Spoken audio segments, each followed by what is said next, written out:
Je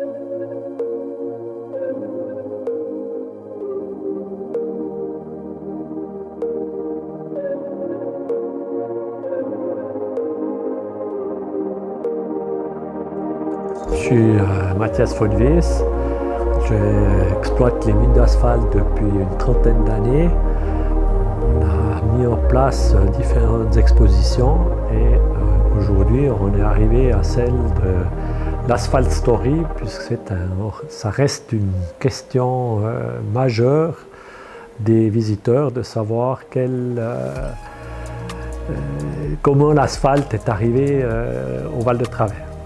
Alors le projet il est en cours, je ne vais pas dire 30 ans, mais presque.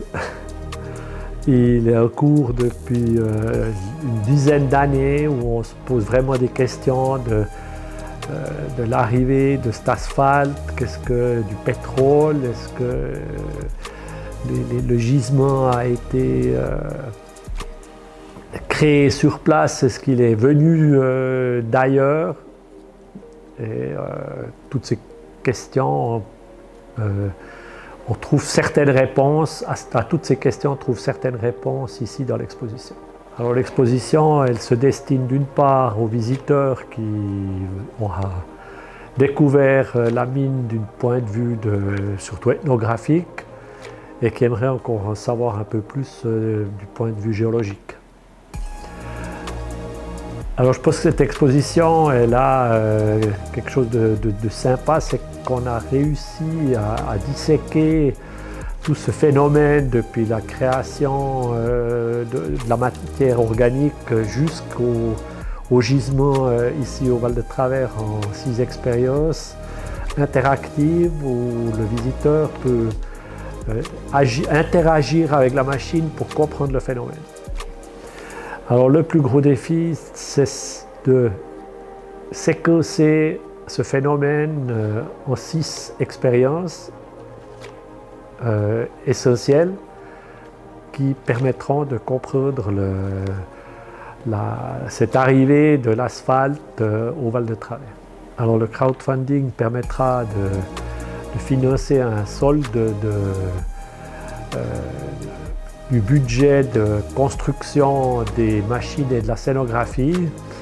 Et pour ça, les gens pourront en fait acquérir sur le papier certains éléments de la scénographie.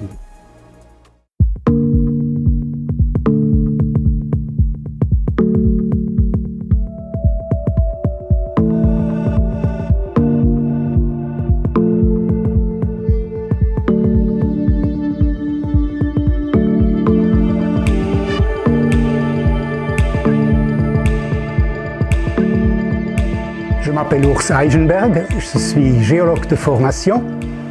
J'ai travaillé d'abord dans les Alpes pendant 10 ans. Après, je suis parti à l'étranger comme géologue du pétrole.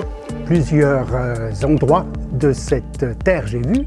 Et je suis revenu à Neuchâtel et j'ai eu la chance d'enseigner au niveau universitaire. D'abord Neuchâtel, Besançon, aussi à Fribourg.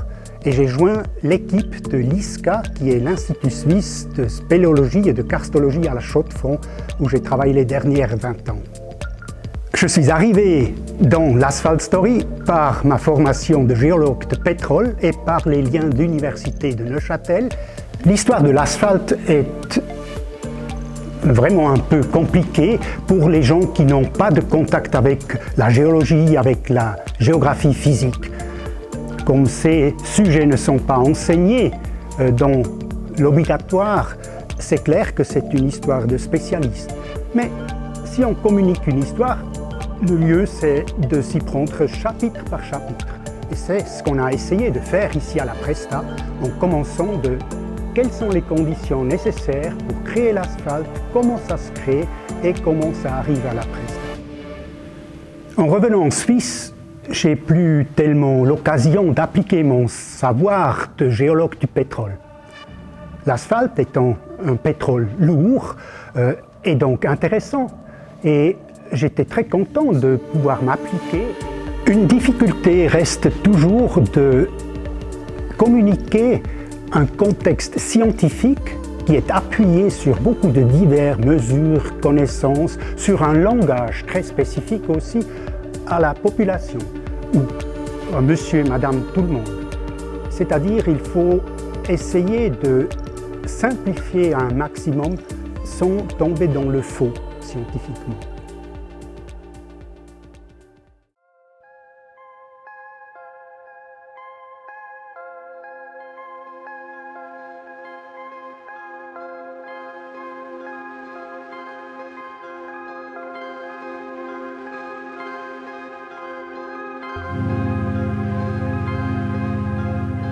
Alors, je me présente, Christophe Taramarca, je dirige Orosi CCA à La Chaux-de-Fonds. On est une petite entreprise de développement de machines spécialisées robotiques sur un marché de niche.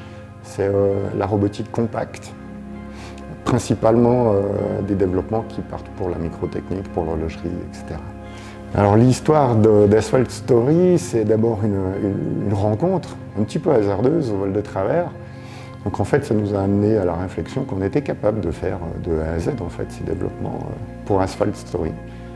Dans les expériences notables, on a par exemple développé un planétarium où l'objectif c'est de bouger un petit vaisseau spatial qui se promène dans notre système solaire. Et le but du jeu, c'est de le déplacer jusqu'à une zone habitable. Pour ce faire, on a utilisé des technologies industrielles classiques de mouvement avec des éclairages variables pour montrer en fait quand le petit vaisseau se trouve dans une zone habitable. Alors le plus gros défi dans le développement, c'était une expérience qui voulait montrer les déplacements de couches tectoniques, la rupture des plaques, puis expliquer concrètement pourquoi on a de l'asphalte au vol de travers. C'est une expérience qui était complexe, parce qu'il y a beaucoup de mouvements à donner, et il fallait faire comme la réalité, des plaques qui se rencontrent, qui entrent en collision, qui montent l'une sur l'autre, qui se déplacent à des vitesses données. Et puis pour ce faire, là, on a beaucoup travaillé sur des approches différentes. Et histoire de rester dans des coûts raisonnables, on avait trouvé une solution de mécatronique intéressante, où on motorisait la totalité de chaque petit élément de plaque tectonique. Alors si c'était à refaire, on se lancerait tête baissée, évidemment, c'était un joli challenge pour nous, c'est une page blanche. C'est aussi l'occasion de montrer notre savoir-faire ailleurs que dans l'industrie microtechnique locale. Donner un coup de main pour une organisation qui touche tout le monde, ça nous intéresse beaucoup.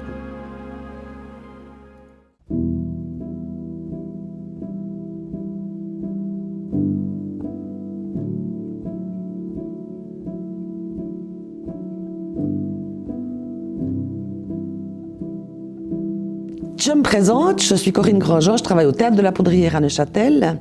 Et puis j'ai été convoquée par mes amis des mines d'asphalte pour renforcer l'équipe en fait, de création de cette future exposition. Et mon rôle a été d'amener mon expérience en fait, de metteur en scène et d'inventrice de fiction. Et c'est dans ce sens-là qu'ils m'ont proposé de participer à cette nouvelle aventure. Alors ce que j'ai dû imaginer, ce qu'on m'a proposé d'imaginer, en fait, c'est comment expliquer en fait quand on arrive à cette exposition qu'on soit en face d'extraordinaires machines qui ont été conçues et réalisées, des machines interactives pour parler de l'histoire de l'asphalte et de la fabrication de l'asphalte en fait. Et puis mon rôle a consisté à mettre en scène en fait ces différentes machines qui étaient déjà préexistantes avant que j'arrive. Alors pour imaginer cette mise en scène, en fait, je suis partie d'une petite fiction en inventant un personnage qui s'appelle Mario. J'ai imaginé que ce Mario était un ancien mineur qui connaissait l'asphalte, il avait travaillé avec l'asphalte et que un peu un personnage autodidacte et passionné, il a eu envie de transmettre en fait son histoire et cette histoire de l'asphalte à de futures générations. Et donc c'est lui qui a conçu ces machines pour que ça soit simple aussi, qu'on puisse comprendre comment ces molécules bricolent entre elles, interagissent pour fabriquer des hydrocarbures ou d'autres choses, comment se passe l'épuisement aussi d'un terrain au niveau de la terre entière. Et en autodidacte, en fait, il s'est plongé dans cette matière Et il a bricolé et construit en fait ces machines. En fait, et de l'exposition, on aura l'occasion un peu de voir, c'est presque le making-of en fait de la construction de ces machines. Je me trouve aujourd'hui, je suis installée dans une toute petite partie dans des ateliers justement de Mario. On voit derrière moi un grand tableau avec plein d'histoires de molécules qui me rappellent l'école d'ailleurs. Et en fait, c'est tout ce matériel, il y en a beaucoup plus parce que Marie-Gisèle, la scénographe, a encore beaucoup de cordes à son arc et pour mettre en scène en fait, ces espaces d'atelier. Mais Mario, en fait, on pourra découvrir tout ce dont il a eu besoin pour se plonger dans cette histoire de l'asphalte. Je ne peux pas répondre au fait d'avoir eu un gros défi parce que ce n'était pas vraiment des défis, c'était plutôt des découvertes, des passions en fait qui se sont passées. La première, ça a été moi de me plonger de retourner à l'école encore une fois et de me plonger dans qu'est-ce qui s'est passé en fait depuis le Big Bang jusqu'au plissement du Jura et que l'asphalte apparaisse au Val de Travers. Donc c'était quand même pas tout simple de se replonger dans des propos et des situations physiques et de théorie chimique aussi.